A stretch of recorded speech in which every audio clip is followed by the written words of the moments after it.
लाडक्या बहिणींनो, तुम्ही केली आहे का ई-के-वाय-सी? मुख्यमंत्री माझी लाडकी बहीण या योजनेमध्ये आता लाभार्थ्यांना ई-के-वाय-सी प्रक्रिया पूर्ण करायची आहे. तुम्ही स्क्रीनवरती पाहू शकताय. एका साईडला मी स्क्रीन शेअर केलेली आहे. मुख्यमंत्री माझी लाडकी बहीण योजनेचे जे लाभार्थी आहेत त्यांना ई-के-वाय-सी प्रक्रिया पूर्ण करण्यासाठी येथे क्लिक करा हे एक ऑप्शन दिलेलं आहे. यावरती क्लिक केल्यानंतर काहीही आपल्यासमोर येत नाहीये. ब्लँक पेज ओपन होते. तर तुम्हाला साईडला मी एक दुसरा फ्लो चार्ट दिलेला आहे. हा फ्लो चार्ट बघून आपण पाहूया के-वाय-सी कशा प्रकारे पूर्ण करायची आहे. तुम्ही पाहू शकता इथे मुख्यमंत्री माझी लाडकी बहीण या योजनेच्या लाभार्थ्यांना प्रत्यक्षात ई-के-वाय-सी बाबत करावयाच्या कार्यवाहीबाबतच्या माहितीचा हा फ्लो चार्ट आहे. सगळ्यात पहिल्यांदा जेव्हा आपण लाडकी बहीण महाराष्ट्र.gov.in या वेबसाईटवरती आल्यानंतर आपला जो पॉपअप दिसत आहे की के-वाय-सी करण्यासाठी येथे क्लिक करा.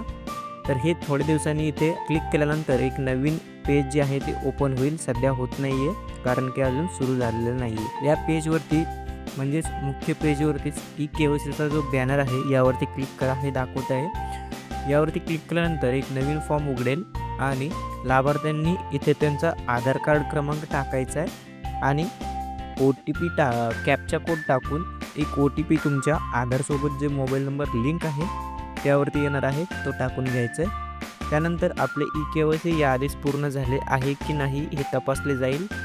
जर तुमचे ई-के-वाय-सी पहिलेच पूर्ण झालेलं असेल तर होय हे दिसणार आहे आणि आधार क्रमांक लाभार्थ्याच्या मंजूर यादीत आहे की नाही हे तपासलं जाईल. जर नाही लिहून आलं तर आधार क्रमांक मुख्यमंत्री माझी लाडकी बहीण योजनेच्या पात्र यादीत नाही असा याचा संदेश होतो आणि होय याचा अर्थ असा होतो लाभार्थ्याच्या आधार लिंक मोबाईलवरती प्राप्त झालेला OTP स्क्रीनमध्ये टाकून सबमिट बटनवरती क्लिक करा.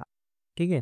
त्यानंतर पुढची स्टेप असणार आहे तुमचं आधार कार्ड आधार कार्ड नंबर टाकून OTP व्हेरीफाय केल्यानंतर पुढची स्टेप असणार आहे तुम्हाला ई-के-वाय-सी पृष्ठावर म्हणजेच त्या होम पेजवरती पती किंवा वडील यांचा आधार कार्ड क्रमांक टाकून तुम्हाला एक कॅप्चा कोड जो आहे तो टाकायचा आहे. त्यानंतर पती किंवा वडील ज्यांचं जे आधार कार्ड नंबर तुम्ही टाकला आहे त्यांच्या नंबरवरती मोबाईल नंबरवरती एक OTP येणार आहे तो OTP टाकायचा आहे. त्यानंतर सबमिट बटनवरती क्लिक करायचं आहे. यानंतर लाभार्थ्यांनी त्यांचा जात प्रवर्ग निवडायचा आहे. खालील बाबी प्रमाणित म्हणजेच डिक्लेरेशन द्यायचं आहे. डिक्लेरेशनमध्ये तुम्हाला होय किंवा नाही हे सिलेक्ट करायचं आहे. त्यानंतर चेकबॉक्स क्लिक करून सबमिट या बटनवरती क्लिक करायचं आहे. एवढं केल्यानंतर झालं तुमची के-वाय-सी झालेली आहे.